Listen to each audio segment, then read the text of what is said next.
శ్రీమాత్రే నమ. జయ గురు దత్తాత్రేయ నమ. ఈ వీడియోలో మనం మీనరాశి వారికి అక్టోబర్ నెల మాస ఫలితాలు ఏ విధంగా ఉండబోతున్నాయి అన్న విషయాన్ని పరిశీలిస్తే, ఒక విధంగా ఈ మీనరాశి వారికి ఈ నెలలో జరగబోతున్నటువంటి గ్రహాల మార్పులు చాలా వరకు అనుకూలంగా రావడం జరుగుతుంది.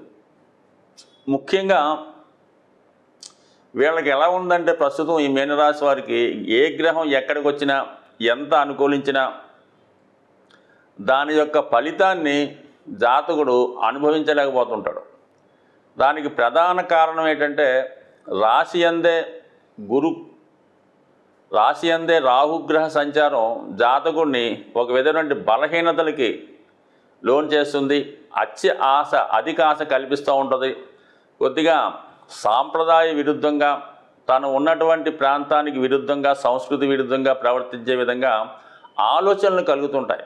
సాధారణంగా జలతత్వ రాశి, ఆధ్యాత్మిక రాశి, మోక్షాన్ని కోరే రాశి అయినటువంటి మీనరాశి వారు ఎప్పుడూ కూడా దైవ సన్నిధిలో ఉండాలని, మంచివారితో కలిసి ఉండాలని, జీవితం ప్రశాంతంగా గడపాలని కోరుకుంటూ ఉంటారు.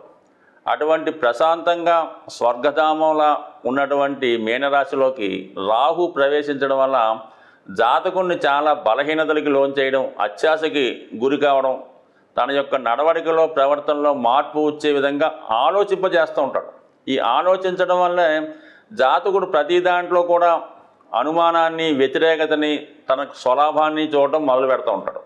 సో ఏదైనా జాతకుడు తన ఆలోచన సరళిని మార్చుకోకపోతే ఎన్ని గ్రహాలు ఎంత అనుకూలంగా వచ్చినా 100% ప్రస్తుతం జాతకుడికి వ్యతిరేక ఫలాన్ని ఇవ్వడమే జరుగుతుంటాయి. అందువలన ఏంటంటే, ప్రస్తుతం రాహు యొక్క ప్రభావం నుంచి జాతకుడు బయటపడాలంటే ముఖ్యంగా ఏంటంటే, అత్యాశకి లోను కాకూడదు, ఈజీ మనీకి ఆశపడకూడదు.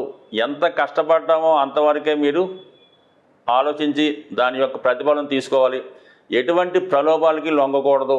ఎటువంటి స్నేహితులు, బలహీనత పడి ఉన్నటువంటి స్నేహితులు, చెడు అలవాట్లు ఉన్నటువంటి స్నేహితులు, అటువంటి వాటితో పరిచయం పెంచకుండా కేవలం గురువులు, ఆధ్యాత్మిక రంగంలో మంచి మార్గంలో వెళ్ళే వాళ్ళతోనే పరిచయం పెంచుకుంటే ఖచ్చితంగా మీకు ఈ రాహు ప్రభావం మీ మీద తగ్గుతుంది. ఎప్పుడైతే రాహు ప్రభావం మీ మీద తగ్గిందో అన్ని శుభగ్రహాలు మీకు అనుకూలించే ఫలితం రావడం వల్ల ఆ శుభ ఫలితాన్ని మీరు పొందే ప్రయత్నం చేస్తారు. మరి ఇప్పుడు గురువు అక్టోబర్ 9 నుంచి వక్రగమనంలోకి వచ్చి ధనస్థానంలోకి రావడం వల్ల, అంటే మామూలుగా ప్రభావం చూపుతాడు కానీ గురువు మాత్రం ఎట్టి పరిస్థితిలో మీకు వృషభ రాశిలోనే ఉంటాడు. కానీ దాని ఫలితాన్ని ఇవ్వడం జరుగుతుంది అక్టోబర్ 9 నుంచి. ఈ కారణంతో ధనభావం యాక్టివేట్ అవుతుందన్నమాట. 2, 6, 10 అర్ధ త్రికోణం యాక్టివేట్ అవ్వడం వల్ల కుటుంబ సమస్యలు పరిష్కారం అవుతాయి. వృత్తిలో ఉన్నటువంటి సమస్యలు అధిగమిస్తారు. ముఖ్యంగా కుటుంబ సభ్యుల సహకారం లభిస్తుంది. వృత్తిలో ఉన్నటువంటి ఇబ్బందులు, చికాకులు తొలగి సాధారణంగా ఆదాయం పెరగడం వల్ల మంచి నిర్ణయాలతో ముందుకు వెళ్తూ ఉంటారు. కుటుంబ సభ్యులు గౌరవం పొందుతూ ఉంటారు. చిన్న చిన్న సమస్యల నుంచి బయటపడతారు. సో ఇది అనుకూలంగా ఉంది. అయితే 3వ స్థానంలో ఉన్నటువంటి గురువు కూడా 3, 7, 11 అంటే కామత్రికోణాన్ని యాక్టివేట్ చేయడం వల్ల కొన్ని సందర్భాల్లో అత్యాశకి వెళ్ళడం జరుగుతూ ఉంటుంది. రాహు కూడా సేమ్ గురువులాగే 5, 9 స్థానాలను వీక్షిస్తుంటాడు. ఉన్న భావాన్ని ఎక్స్పెండ్ చేస్తుంటాడు. అయితే గురువు ఏంటంటే ఆధ్యాత్మికంగా మంచిగా ఎక్స్పెక్ట్ చేస్తుంటే, రాహు విషంతో కూడుకున్నటువంటి పాయిజన్ లాగా యాక్టివేట్ చేస్తుంటాడు. సో అందువల్ల ఏంటంటే, మరి గురువు ఈ కామత్రికోణాన్ని యాక్టివేట్ చేయడం వలన జాతకుడు కోరికలు ఎక్కువగా ఉంటాయి. దాన్ని నెరవేరే ఆలోచనలో సక్రమైనటువంటి ఆలోచనలతో కోరికలు కోరుకుంటే అది అనుకూలంగా ఉండే అవకాశం ఉంది. కాబట్టి ఆ విషయాన్ని జాతకుడు తన విచక్షణ జ్ఞానంతో, మంచి ఆశయాలతో, మంచి ప్రయత్నం చేస్తే అనుకూలించే అవకాశం ఉంది. ఇక కుజుడు చతుర్థ స్థానంలో అక్టోబర్ 20 వరకు కూడా కొంతవరకు బలంగానే ఉన్నాడు. ధన భాగ్యాధిపతిగా చతుర్థ స్థాన సంచారం జాతకుడికి స్థిరాస్తి కొనే అవకాశాన్ని కలిగిస్తాడు. పెద్దల ద్వారా కానీ, తన సొంత ధనంతో కానీ ఏదో ఒక స్థిరాస్తిని, వాహనాన్ని, ఇంటిని కొనుక్కునే అవకాశం ఉంటుంది. స్థిరాస్తి మీద పెట్టుబడి పెట్టచ్చు. అన్నదమ్ములు సహకరిస్తారు.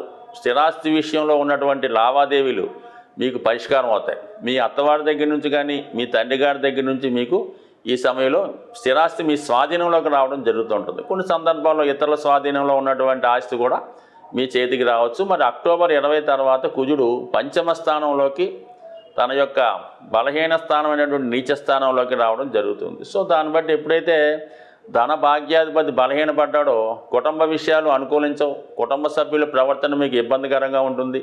ముఖ్యంగా ధర్మాధిపతిగా ఉన్నటువంటి కుజుడు బలహీనపడటంతో జాతకుడు దైవం మీద, తన యొక్క ధర్మ కార్యక్రమాల మీద, తన యొక్క పుణ్య కార్యక్రమాల మీద, నిజాయితీ మీద కొద్దిగా బలహీనపడే అవకాశం ఉంటుంది.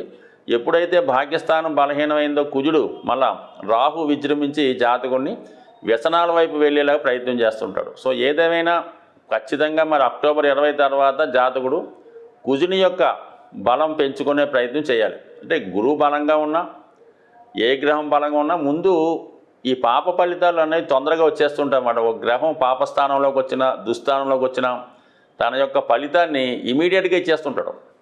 అదే శుభస్థానంలోకి వచ్చినటువంటి గ్రహం తన పుణ్యఫలాన్ని చాలా ఆలస్యంగా ఇవ్వడం జరుగుతుంటుంది. మరి ఈ కారణం వల్ల మరి ఖచ్చితంగా జాతకుడు అక్టోబర్ 20 తర్వాత చాలా వరకు తన యొక్క బలహీనతలకి స్వస్తి పలకాలి, మంచి వాళ్ళతో పరిచయం పెంచుకోవాలి, ఆధ్యాత్మిక చింతన పెంచుకోవాలి. సో ఏదైనా కొంతవరకు మరి వ్యయ స్థానంలో ఉన్నటువంటి శని భగవానుడు కూడా జాతకుడిని అధిక వ్యయం వైపు, అధికమైన ఖర్చు వైపు ప్రయాణించేలా చేస్తుంటాడు. సో దాంతో ఇప్పుడు ఏమైందంటే మరి ధన లాభాధిపతులైనటువంటి మరి కుజ శనులకి 6, 8 షష్టాష్టకితి రావడం వల్ల అనూహ్యంగా అక్టోబర్ 20 తర్వాత జాతకుడి యొక్క ఆర్థిక పరిస్థితి కంప్లీట్గా తారుమారై మరి ఏదో ఒక కారణం వల్ల ఉద్యోగం స్టక్ అవ్వడం వల్ల, వ్యాపారం స్టక్ అవ్వడం వల్ల ఆర్థిక ఇబ్బందులు సడన్గా ఏర్పడే అవకాశం ఉంది. కాబట్టి దానికి కూడా జాతకుడు ప్రిపేర్ అయ్యి ఆర్థిక పరంగా స్టెబిలిటీగా ఉంటూ చక్కగా మరి తన యొక్క పుణ్యఫలాన్ని పెంచుకుంటే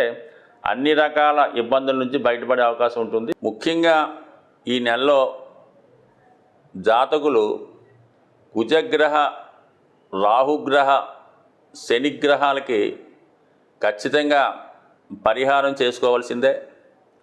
అలాగే రవిగ్రహానికి కూడా పరిహారం చేసుకోవాలి. ఎందుకంటే కుజ శనులకి షష్టాష్టక స్థితి ఏర్పడింది, అలాగే రవి శనులకు కూడా ఈ స్థితి ఏర్పడింది.